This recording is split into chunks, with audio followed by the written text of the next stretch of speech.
स्वागत है आप सभी का आपके अपने channel career classes Guddu sir में। अगर आप हमारे चैनल पर नए हैं तो हमारे चैनल को सब्सक्राइब जरूर करें और बेल आइकन की घंटी को प्रेस करें ताकि हमारे अगले वीडियो सबसे पहले देख सकें। आप देख रहे हैं अपना YouTube channel career classes Guddu sir. पिछले क्लास अर्थात क्वाड्रेटिक इक्वेशन पार्ट 3 में हम आपको 22 प्रश्न हल किए थे और आज उसके आगे प्रश्न हल करना बताएंगे आपको। लेकिन सबसे क्लास शुरू करने से पहले आपको हम दो इम्पोर्टेंट नोट्स के बारे में बताना चाहते हैं क्योंकि बहुत ही जरूरी है यह।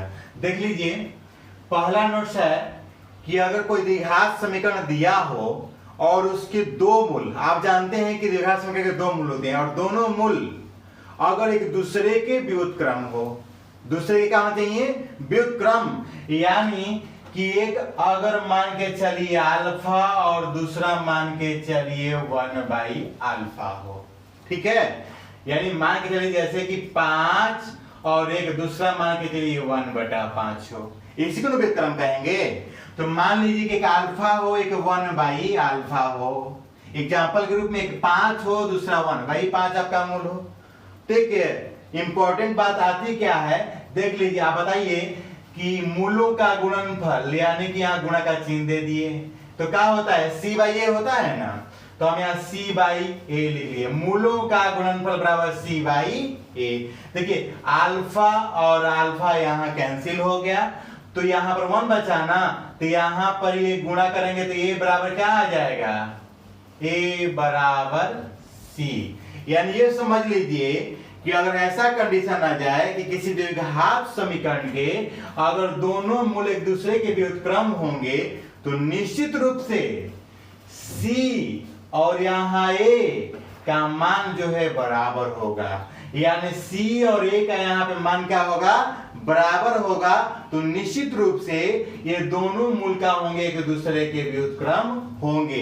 तो आपको बात याद रखनी है, एक व्यंजक के रूप में आपको निकाल दिए कि यदि द्विघात समीकरण के मूल एक दूसरे के व्युत्क्रम हो तो a बराबर का होगा? c होगा।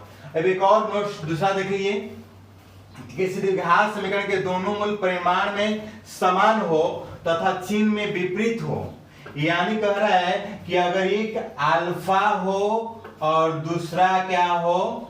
-α हो। एग्जाम्पल के रूप में ऐसे लिख सकते हैं कि यदि एक 5 हो और दूसरा का मूल आपका -5 हो, जिसको बोलेंगे ना कि दोनों मूल परिमाण में, दोनों परिमाण में 5 ही है लेकिन चिन्ह में क्या है? विपरीत। ये प्लस में है तो ये क्या है? माइनस में है। यानी कि एक अल्फा और एक -α हो तो देखिए क्या होता है, हम दोनों को जोड़ रहे हैं, ठीक है। यहाँ पे गुणा किए थे, अब यहाँ पे हम जोड़ रहे हैं अल्फा प्लस -α बराबर, फॉर्मूला आप लोग जानते हैं कि -b/a होता है, ठीक है। तो देखिए यहाँ पे हल करेंगे तो अल्फा -α बराबर -b/a, ठीक है। अब इसको करेंगे तो 0 बराबर -b/a, ठीक है। अब देख लीजिए गुणा करेंगे इस तरह से तो ये तो 0 हो जाएगा, इसलिए b बराबर 0 और ये रहा आपका दूसरा का कंडीशन, ठीक है। यानी अब समझना क्या है आपको कि किसी द्विघात समीकरण की अगर ऐसी स्थिति हो कि दोनों मूल परिमाण में समान हो, चिन्ह विपरीत हो, तो b = 0 निश्चित रूप से होगा, ठीक है। अब क्वेश्चन नंबर 23 देखिए, समझा रहे हैं आपको। देखिए प्रश्न, इन्हीं सब बातों पर एक प्रश्न आपको दिए हुए हैं। कह रहा है क्वेश्चन क्या कि 3x² - 5k + 18x + 28 = 0 के दो मूल परिमाण में समान है लेकिन चिन्ह में क्या है? विपरीत है। तो k का मान ज्ञात करना है, ठीक है। अब देख लीजिए, परिमाण में समान, यानी कि ये नोट्स 2 की तरह बात कर रहा है ना, नोट्स 2 वाला बात कर रहा है कि परिमाण में समान है लेकिन चिन्ह में क्या है? विपरीत है। तो k का आपको मान ज्ञात करना है। तो चलिए, आप जानते हैं क्या बोल रहे हैं यहाँ पर, b = 0 होगा निश्चित रूप से। तो आप यहाँ पे क्या करेंगे? b = 0 लेंगे, यानी -5k + 18 इक्वल टू 0। ठीक है, ये माइनस इधर जाके खत्म हो गया और यहाँ प्लस 5 के प्लस 18 बचेगा, तो हम करेंगे 5 के बराबर इसकी तरफ भेज दीजिए, -18 हो जाएगा, इसलिए के बराबर -18/5। ठीक है, तो देखिए कितनी आसानी से आप तुरंत 2 सेकेंड में आप आंसर बता सकते हैं सबका। तो ये नोट्स अगर पता नहीं होता तो फिर आपको दिक्कत होती। इस नोट्स को जानने से क्या फायदा है कि हम ऐसे प्रश्न को क्या कर सकते हैं, चुटकी में हल कर सकते हैं, अर्थात सिर्फ 2 सेकेंड में हल कर। अब क्वेश्चन नंबर 24 देखिए। क्वेश्चन नंबर 24 क्या है कि द्विघात समीकरण 16x² - 133x + k² = 0 की मूल व्युत्क्रमानुपाती है। अभी हम नोट्स में लिखवाए कि अगर मूल व्युत्क्रमानुपाती होगा तो ये जो है c के बराबर, अर्थात c जो है a के बराबर होता है। तो c कितना है यहाँ पर, आपका है k² और यहाँ पर a कितना है 16, इसलिए k बराबर कितना हो जाएगा, 16 का वर्गमूल कितना हो जाएगा, ±4। ठीक है, इस तरह से आपका ऑप्शन नंबर भी सही हुआ। बिल्कुल फास्ट तरीके से आप लोग आंसर निकाल सकते हैं। ठीक है, अब क्वेश्चन नंबर 25 देखिए। क्वेश्चन नंबर 25 में क्या कह रहा है कि p के किस मान के लिए द्विघात समीकरण इतना के मूल वास्तविक है। तो देखिए आपको पता है कि मूल वास्तविक प्रकृति बतला रहा है क्वेश्चन उस मूल का कि वास्तविक है, तो प्रकृति मूल वास्तविक है तो आप जानते हैं कि उस समय क्या होता है, विवेचक जो होता है b² - 4ac जो होता है greater than and equal than किससे, 0। ठीक है, तो देख लीजिए, तो b का मान रखिए कितना है, 8 का स्क्वायर हो जाएगा -4, a का मान है आपका p और c का मान है आपका -2 ग्रेटर देन एंड इक्वल 0। यहाँ हो जाएगा आपका 64 और यह माइनस माइनस प्लस हो जाएगा, 4 दूनी 8 p ग्रेटर एंड इक्वल 0 या 8 p ग्रेटर एंड इक्वल 0 नहीं इधर लेके जाएंगे इसको कितना हो जाएगा -64, इसलिए p बराबर कितना हो जाएगा -64/8। कैंसिल कर दीजिए, कितना जाएगा -8। अतः क्या हुआ, p greater than and equal -8। तो यह ऑप्शन नंबर किसमें है, आपका ऑप्शन नंबर सी सही है। ठीक है, क्वेश्चन नंबर 26 देखिए। कह रहा है कि p के किस मान के लिए द्विघात समीकरण px² - 2x + 2 = 0 के मूल वास्तविक है। ठीक है, अब देख लीजिए जरा, हमें कह रहा है कि p का वह मान बताना है ताकि इस द्विघात समीकरण के मूल वास्तविक हो जाएं। मूल वास्तविक का मतलब क्या है कि b² - 4ac greater and equal 0। ठीक है, अब देख लीजिए जरा, b का मान है कितना, तो -2 है, माइनस की जगह -4, a का वैल्यू हमारा कितना है b और c का वैल्यू कितना है 2 और ये अपना ग्रेटर एंड इक्वल 0 लिख देंगे। यहाँ पर कितना हो जाएगा 4। अब देख लीजिए जरा, ये जो p का यहाँ पे जो मान है, यहाँ पे जो आए गुणा में, वो माइनस में इसको भेज देते हैं ताकि प्लस में हो जाए। इसको प्लस कर देना ठीक ठाक रहता है, इसको भर कर देंगे तो कितना है 4 × p × 2। ये पूरी बात जो इधर के प्लस में हो गया, देखिए 4 से 4 कैंसिल कर देंगे, 1 बचेगा ना, तो 1 और ये जो है 2 नीचे आएगा तो भागा में हो जाएगा ग्रेटर एंड इक्वल p। अब ध्यान से देखिए, p के बारे में ये चिन्ह क्या कह रहा है कि p छोटा है, यानी जो मुंह रहेगा, ऐसे मुंह खोला हुआ है ना, मुंह ऐसे मुंह, जो मुंह खोल रहा है ऐसे, तो मुंह जिस तरह से रहेगा वो क्या होता है, बड़ा होता है, और जिधर से उसका पूंछ रहता है उसका होता है छोटा। जिधर मुंह कर दिया तो यानी 1/2 बड़ा है और p यहाँ पे क्या है, छोटा। ठीक है, नीचे इक्वल का मतलब बराबर होता है।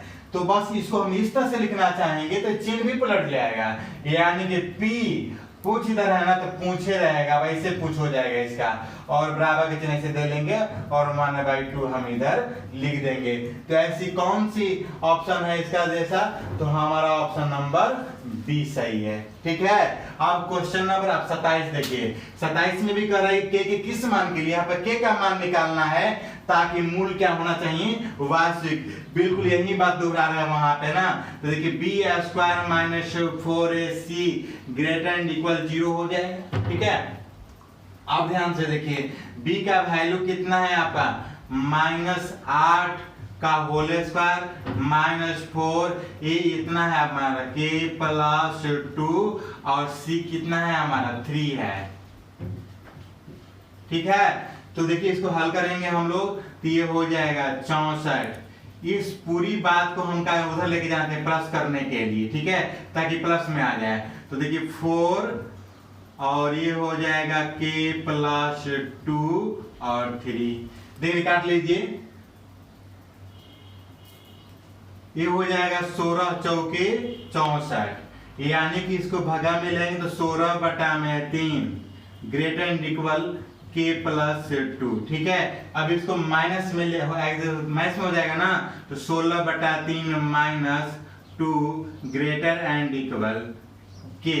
अब इस बात को क्या कर रहे हैं हम, ऐसे लेकर के जा रहे हैं, कुछ इधर हो जाएगा ना, अब k जब इधर है तो कुछ इधर हो जाएगा ऐसे, और इसको हल करेंगे हम लोग तो देखिए 16 - 3 दूनी कितना हो जाएगा 6/3। ठीक है, इस तरह k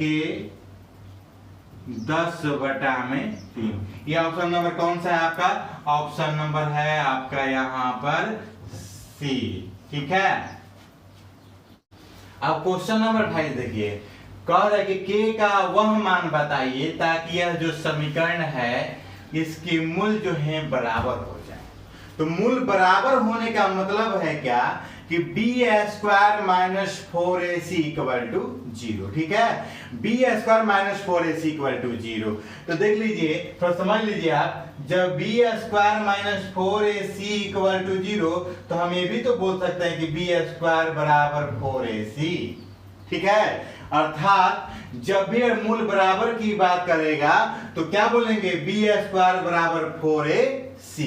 ठीक ना, तो देखिए थोड़ा सा मिटा लेते हैं इसको और उसके बाद आगे देखिए।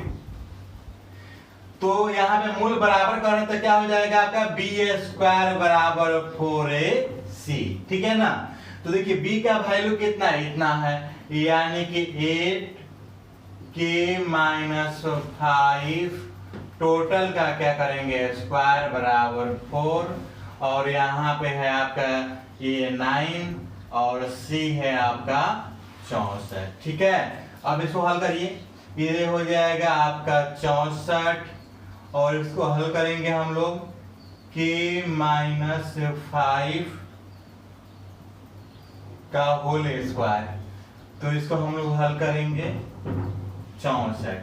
तो देखिए 64 से 64 कैंसिल हो जाएगा, और उसके बाद क्या है कि स्क्वायर जब आएगा तो इधर क्या हो जाएगा, रूट में हो जाएगा, तो इधर है k - 5, और देखिए 9 चौके 36 हुआ तो 36 का इधर आएगा, वर्गमूल होगा तो कितना आ जाएगा ±6। ठीक है, यानी कि इतना का जो मान होगा +6 और -6 होगा। तो देख लीजिए, एक बार अगर हम लेते हैं k - 5 = 6 प्लस में, और फिर एक बार लेते हैं k - 5 = -6, एक बार +6 ले लिए और एक बार क्या किए -6 ले लिए, तो इसलिए k बराबर क्या हो जाएगा 6, इधर आएगा तो कितना हो जाएगा प्लस बराबर कितना हो गया 11, और यहाँ पर क्या हो जाएगा k बराबर कितना, इधर आएगा -6 - 5 बराबर कितना हो +5 हो जाएगा ना, तो कितना हो जाएगा -1। अतः k बराबर कितना आया 11 या -1। ठीक है, तो यहाँ पर कौन सा ऑप्शन मिल रहा है हमें, ऑप्शन नंबर बी। ठीक है, अब क्वेश्चन नंबर 29 देखिए। क्वेश्चन 29 का k का वह कौन सा मान है ताकि दोनों मूल वास्तविक और समान होंगे। तो अभी जो बात बताया वही काम करना है हमको, क्या करना है, b² = 4ac लेंगे, क्योंकि यहाँ पर मूल वास्तविक और समान है। तो देखिए b का मान यहाँ पर कितना है, k है तो k² हो जाएगा 4, a का मान है 2 और c का मान है 3, तो इसको हल करेंगे हम लोग। तो देखिए इसको हल करेंगे हम लोग ऐसे, तो 4 और यहाँ पर 3 दूनी 6। अब देखिए 4 का वर्गमूल 2 आ जाएगा, तो प्लस माइनस 2√6। ठीक है, तो किस ऑप्शन में है आपके? ऑप्शन नंबर आपका हो जाएगा सी। अब क्वेश्चन नंबर 30 देखिए, ये प्रश्न थोड़ा सा ध्यान से पढ़ने की जरूरत है। तो देख लीजिए कि ये -5 जो है इस द्विघात समीकरण का एक मूल है, और दूसरी बात क्या दिया है कि इस द्विघात समीकरण के मूल जो है समान है, तो आपको के का मान ज्ञात करना है। ठीक है, तो देख लीजिए ध्यान से, पहले इसको ध्यान देंगे।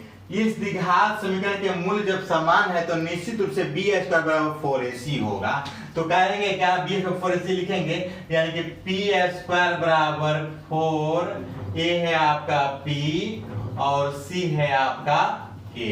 ठीक है, अब देख लीजिए p से इसको कैंसिल करें तो p बराबर कितना आ जाएगा? 4a।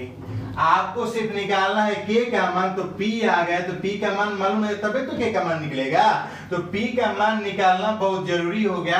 तो ये p का मान कहां से निकालेंगे? तो यहां से निकाल लेंगे, क्योंकि यहाँ पे देखिए -5 जो है द्विघात समीकरण का मूल है, तो निश्चित रूप से -5 जो है इस द्विघात समीकरण को सेटिस्फाई करेगा। ठीक है, अब देख लीजिए जरा, अब करेंगे क्या कि -5 जो है x के जगह पे रख देंगे। तो देखिए 2x का आया, तो यहाँ पे -5 का स्क्वायर लिख लीजिए, फिर प्लस 2p, फिर यहाँ पे x आया तो यहाँ पे -5 ही लिख लेंगे, -15 = 0 हो गया। तो अब देखिए 5 का स्क्वायर 25 हो जाएगा, 25 दूनी कितना हो जाएगा? 50 हो जाएगा, प्लस माइनस यहाँ माइनस हो गया, 5 दूनी 10 p हो गया, और यहाँ -15 = 0 हो गया। देखिए 50 में 15 घटाएंगे तो कितना आ जाएगा? 35 हो जाएगा, और इधर ले जाएंगे तो 10 p प्लस में हो जाएगा। इसलिए p का मान निकाल लीजिए, 35 से बटा में कितना हो जाएगा? 10। कैंसिल 5 दूनी 10, 5 7 35, यानी कि 7/2 आ गया। हमें क्या है? p का मान है 7/2। तो यहाँ इसको क्या करिए? पुट कर दीजिएगा, p के स्थान पे क्या करेंगे आप लोग? 7/2 लिख लेंगे। बात समझ रहे हैं? देख लीजिए अब कितना है यहाँ पर? 4k। तो देख लीजिए क्या करेंगे, इसलिए k बराबर कितना हो जाएगा? 4 नीचे गुणा में ना, नीचे 7/4 दूनी कितना हुआ? 8। इस तरह का मान कितना है? 7/8। Option number D. चलिए अब क्वेश्चन नंबर 31 देखते हैं। यहाँ 31 में बिल्कुल इसी तरह का प्रश्न है। यहाँ पर भी द्विघात समीकरण का मूल समान दिया है, और इसका जो है इस द्विघात समीकरण का क्या है? मूल है। तो चलिए यहाँ भी हम क्या करेंगे? बी स्क्वायर 4ac ले लेंगे। तो बी स्क्वायर 4ac लेंगे तो कितना हो जाएगा यहाँ पर? पी स्क्वायर बराबर, यहाँ पर सीधा लिख लेते हैं, पी स्क्वायर बराबर 4ac हो जाएगा। हो जाएगा, यानी कि अब समझ लीजिए कि पी स्क्वायर बराबर हमारा क्या आ गया? 4q आ गया। तो बस वही प्रॉब्लम आ गई कि जब तक से p का मान मालूम नहीं, q का मान कैसे निकाल सकते? नहीं निकाल सकते हैं ना। तो चलिए p का मान खोजिए, कहां से खोजेंगे? तो यहां से निकल जाएगा। देख लीजिए कैसे। तो देखिए 4 इसको क्या करे? इस द्विघात समीकरण का मूल है, तो निश्चित रूप से 4 जो है इस द्विघात समीकरण को सेटिस्फाई करेगा। ठीक है, अब देख लीजिए, यानी कि 4 जो है जहां x है वहां उसका मान पुट कर देंगे, यानी कि 4 के स्क्वायर कर लेंगे, -4 और सॉरी p गुने 4 प्लस 12 = 0। ये हो जाएगा आपका 16। इसको इधर लेकर चले जाएंगे, 1 मिनट रुक जाइए। 16 हुआ यहाँ पर, और ये हो गया आपका -4p, और ये हो गया आपका 12 = 0। तो देख लीजिए, इसको इधर लेके चले जाइए, 16 और 12 जुड़े तो कितना आ जाएगा? 6 2 8 1 1 2, और इधर लेके चले जाएंगे तो ये हो जाएगा 4p। इसलिए p का मान निकाल लीजिए, 28 बटा में कितना हो जाएगा? 4। तो कटाएंगे तो कितना हो जाएगा? 7 चौके 28, यानी कि p का मान कितना आ गया? अब यहाँ पर रख दीजिए, 7 का ये स्क्वायर हो जाएगा, यहाँ पे लिखेंगे 4q, 49 बराबर कितना हो गया? 4q। इसलिए q बराबर निकालना चाहेंगे तो 49 बटा में कितना आ जाएगा? 4। तो देख लीजिए 49 बटा में जो ऑप्शन नंबर हमारा क्या होगा? सी सही हुआ। ठीक है, अब क्वेश्चन नंबर 34 देखिए। अब कह रहा है क्या कि अल्फा और बीटा इस द्विघात समीकरण के मूल हैं, तो आपको निकालना है अल्फा बटा बीटा और बीटा बटा में अल्फा का मान। ठीक है, तो चलिए निकालते हैं हम लोग। अल्फा बटा में बीटा प्लस बीटा बटा में अल्फा। ठीक है, एलसीएम निकालेंगे हम लोग, हो जाएगा अल्फा बीटा। तिरछा तिरछी इस स्थिति में क्या होता है, गुणा हो जाता है, तो यहाँ पे हो जाएगा अल्फा स्क्वायर और यहाँ पे हो जाएगा बीटा स्क्वायर। ठीक है, अब ध्यान दीजिएगा जरा, फिर पिछले क्वेश्चन की तरह यहाँ पे आ गया, तो हमारा काम ऐसे प्रश्न में क्या रहता है कि योगफल का जोड़ और योगफल का गुणनफल के रूप में लिखना। इसके लिए फॉर्मूला फिर लगाना पड़ेगा पहले वाला, तो हो जाएगा अल्फा प्लस बीटा का whole square minus 2 alpha beta और नीचे होगा अल्फा बीटा।